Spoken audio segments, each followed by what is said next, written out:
Assalamualaikum warahmatullahi wabarakatuh. Alhamdulillah alamin. Wassalatu wassalamu ala asrofil anbiya'i wal mursalin Sayyidina Muhammadin wa ala alihi wa sahbihi ajmain. Ya, seperti yang sudah berlangsung bahwa syarat standar untuk menjadi MC dan penceramah adalah bikin pantun. Bapak Muslih jualan rumah, terasnya sangat lebar. Apabila mendengarkan ceramah, maka harus persiapkan hati yang sabar. Ubur-ubur ikan lele, supaya materi ceramahnya tidak kabur, tolong itu jaga ya, tole-tole ya.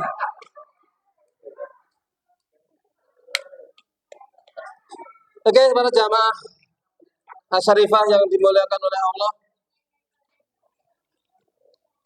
beberapa waktu yang lalu pernah saya sampaikan juga, ada salah seorang ulama namanya Ahmad Didat dari Afrika Selatan, kelahiran keturunan India ya. Itu beliau mengatakan bahwa dari 120.000 sahabat Nabi yang ikut serta mendengarkan dakwah haji terakhir Nabi Muhammad, haji wada ya saat itu, hanya 10% yang meninggal di Arab. 90% lainnya itu meninggalnya di luar wilayah Arab. Artinya mereka habis-habisan tidak memperdulikan lagi tanah airnya untuk memperjuangkan dakwah Islam. Jadi dakwah Islam harus dilakukan dengan sangat serius. Maka untuk para penceramah ini yang belum dapat giliran, tolong kalau bisa ya persiapkan dengan serius materi-materi yang akan disampaikan. Ini saya untuk mendapatkan materi ini 8 halaman. Saya harus ngulik ya melalui chat GPT. Ya, dari chat GPT saya pun harus mencarikan informasi-informasi yang sangat banyak ini. Jadi jangan sampai kesempatan emas di bulan Ramadan ini untuk menyampaikan sebaik-baiknya tampilan ceramahnya.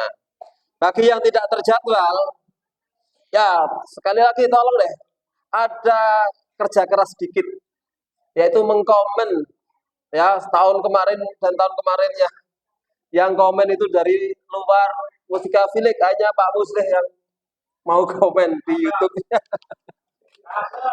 Ya, tadi tolong sekali lagi ya di komen ya perbaikan-perbaikan apa yang harus saya lakukan untuk apa ya materi-materi ceramah yang akan datang. Ya, korban susah payah sedikit. Ya. Oke, di sini saya menemukan suatu materi ya namanya Pasar Ukas. Sudah saya share di grup WA. Tinggal membaca ulang ya. Di sini Pasar Ukas adalah salah satu pasar paling terkenal pada masa pra-Islam. Pasar ini tidak hanya berfungsi sebagai tempat perdagangan, tapi juga sebagai pusat kebudayaan, sastra, dan diplomasi antar suku Arab.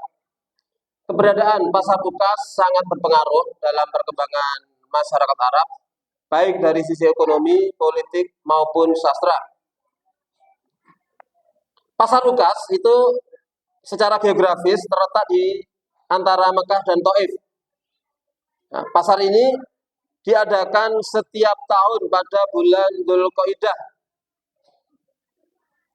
di mana dalam bulan ini banyak orang yang melakukan ibadah haji.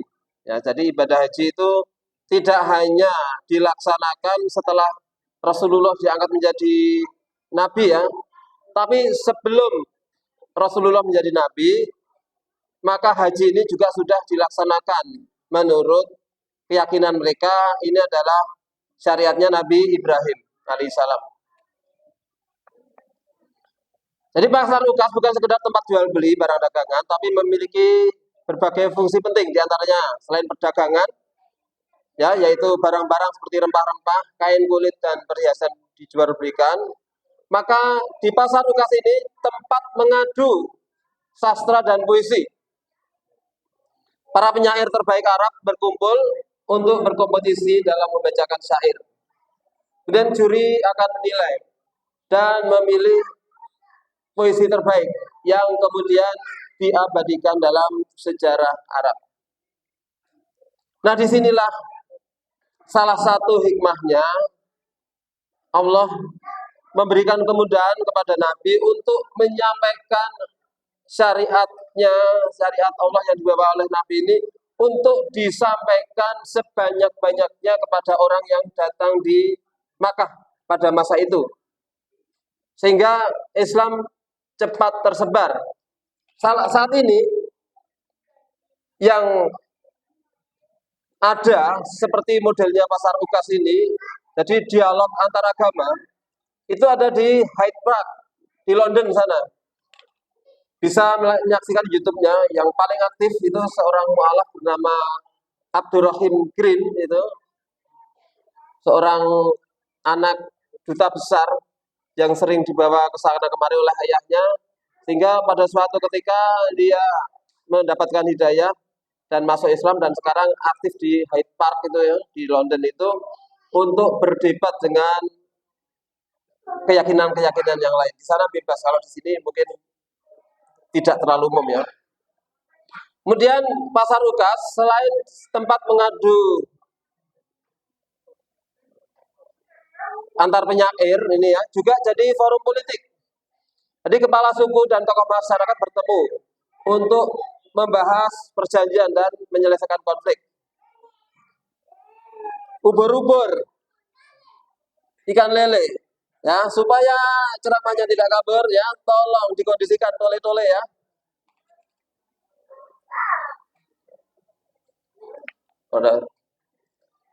Kemudian selanjutnya sebagai penyebaran informasi. Jadi para khotib dan penyair mengumpulkan berita penting dari berbagai wilayah.